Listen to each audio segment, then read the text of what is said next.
How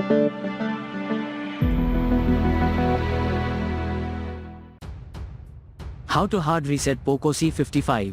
Step 1. First, turn off the smartphone by using the power key. Step 2. Next, hold down at the same time the power and the volume up buttons.